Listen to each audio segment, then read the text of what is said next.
ድምጽ ራዲዮ ኤረናይ ዕለታዊ ዜና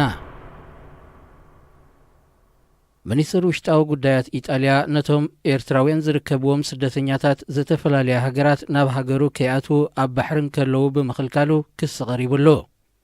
ማቴዎ ሳልቪኒ ኣብ ዝሓለፈ ዓመት ወርሒ ነሓሰ ዝበዝሑ ኤርትራውያን ዝርከብዎም 117 ስደተኛታት ኣብ ገማግም ኢጣልያ ምስ በጽሑ ካብታ መርከብ ከይወርዱ ብምኽልካሉ ን6 መዓልቲ ጅሆ ተታሒዞም እዮም።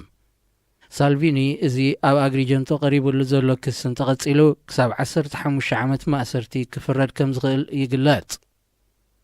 እቲ አንጻር ስደተኛታት ሕሉፍ መርገጺ ዘለዎ ሚኒስትር ውሽጣዊ ጉዳያት ንጋዜጣ ኮሪየር ደላ ሴራ ኣብ ዝለኣኾ ደብዳቤ ከም ሚኒስትር ብህዝቢ ዝተዋህበና ሓላፍነት የፈጺመ ብሕጂ እውን ተመሳሳሊ ስጉምቲ ካብ መውሳድ ዝዓግተን የለን ክብል ድሕሪ ምግላጹ ናይ ዲፕሎማሰኛ ውሕስነት ከም ዝሓትት ኣፍሊጡ።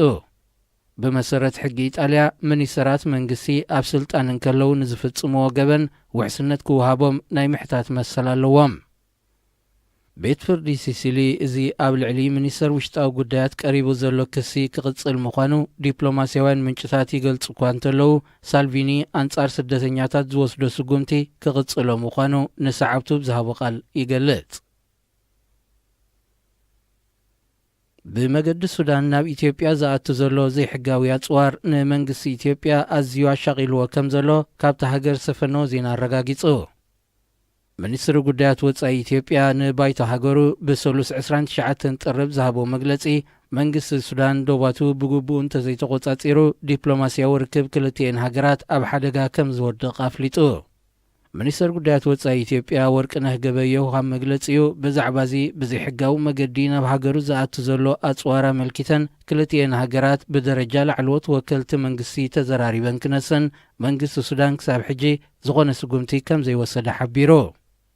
ዓሌታዊ ምትህልላኽ ዘንቀሎ ግጭት ኣብ ኢትዮጵያ ብሰፊሑ ተጓሂሩ ብዘለወሉ እዋን እዚ ብመገዲ ሱዳን ኣቢሉ ብብዝሒ ዝኣቱ ዘሎ ጽዋር ነቲ ግጭት ናብ ዝለዓለ ጠርዙ የንህሮ ከም ዘሎ እዩ ዝግለጽ። መራሕቲ ሱዳንን ኢትዮጵያን ኣብ ዝተራኽበሉ ጉዳይ እዚ ብዶብ ዝኣቱ ዘሎ ኣጽዋር ከም ቀንዲ ዛዕባ ከም ዝተላዕለ ዝሕብሩ ዲፕሎማስያውያን ምንጭታት ንዑ ብዝምልከት እውን ተኸታታሊ ኣኼባታት ከም ዝተኻየደ የነጽሩ። እንተኾነ መንግስቲ ሱዳን ዛጊት ዶቡ ክቆጻጸር ብዘይምኽኣሉ ኢትዮጵያ ዲፕሎማስያዊ ርክብ ክልቲአን ሃገራት ብኸቢድ ክጽሎ ወይ እውን ጨሪሱ ክቋረጽ ከም ዝኽእል ሚኒስትር ጉዳያት ወጻኢ ኢትዮጵያ ገሊጹ። ኣባላት ባይቶ ኢትዮጵያ ብወገኖም ንመብርሂ ሚኒስትር ጉዳያት ወጻኢ ድሕሪ ምስማዕ ምስ ኤርትራ ዝካየድ ዘሎ ስምምዓት ብዙሕ ከም ዘይነጸረሎም ግቡእ ቅጥዕታትን ሕግታትን ከይጸደቑ ምኽፋት ዶብ ዘምጽኦ ሳዕቤን ኣብ ዝብሉ ጉዳያት ሕቶታት ኣቕሪቦም። መንግስቲ ኢትዮጵያ እዚ ናብ ሃገሩ ዝኣቱ ዘሎ ዘይሕጋዊ ጽዋር ኣበይ ከም ዝተሰርሐ ዝፈልጥን ምስ ስራሕቱ ከም ዝተዘራረበን እኳ እንተፍለጠ ኣበየነይቲ ሃገሩ ምዃኑ ግና ኣየነጸረን። ሕቡራት መንግስታት ኣሜሪካ ኣብ ልዕሊ ኣሸባብ ናይ ሶማሊ ተካሂዶ ዘላ መጥቃዕቲ ነፈርቲ ብዝለዓለ ናህሪ ተቐጽሎላ። ኣብቲ ዝሓለፈ ዓርቢ ካብ ከተማ ሞቃዲሾ 45 ኪሎ ሜትር ርሒቑ ዝርከብ ዓዲ ዝተኻየደ ናይ ነፈርቲ መጥቃዕቲ 24 ኣባላት ኣሸባብ ከም ዝተቐትሉ ወተሃደራዊ እዚ ኣፍሪኮም ሓቢሩ። ሰራዊት ኣሜሪካ ብወገኑ ብዘውፅኦ መግለጺ እቲ መጥቃዕቲ ኣብ ልዕሊ ሰላማውያን ሰባት ዝኾነ ጉድኣት ከም ዘየውረደ ድሕሪ ምሕባር ንፌደራላዊ መንግስቲ ሶማል ንምሕጋዝ ኣሜሪካ መጥቃዕትታታ ክትቅጽል ምዃን ኣፍሊጡ። 2 ሰሙን ኣብ ዘይመልአ ግዜ ኣብ ዝተኻየደ መጥቃዕቲ ነፈርቲ ልዕሊ 50 ኣባላት ኣሸባብ ከም ዝተቐትሉ ዝዝከር እዩ። ብኻልእ ወገን ኣብ ሞቃዲሾ ብልዕሊ ዝርከብ ማዓስከር ሰራዊት ኢትዮጵያ ዝተፈተነ ናይ ቦምባ መጥቃዕቲ ከም ዝፈሸለ ካብቲ ሃገር ዝተፈነወ ዜና ኣረጋጊጹ። እቲ ኣብ ሚኒባስ ዝዓይነታ መኪና ተጻዊዱ ዝነበረ ቦምባ ሰራዊት ሶማል ብዝኸፈትዎ መጥቃዕቲ ኣብ ዒላሙ ከይበጽሐ ከም ዝተፈንጀለ ተሓቢሩ።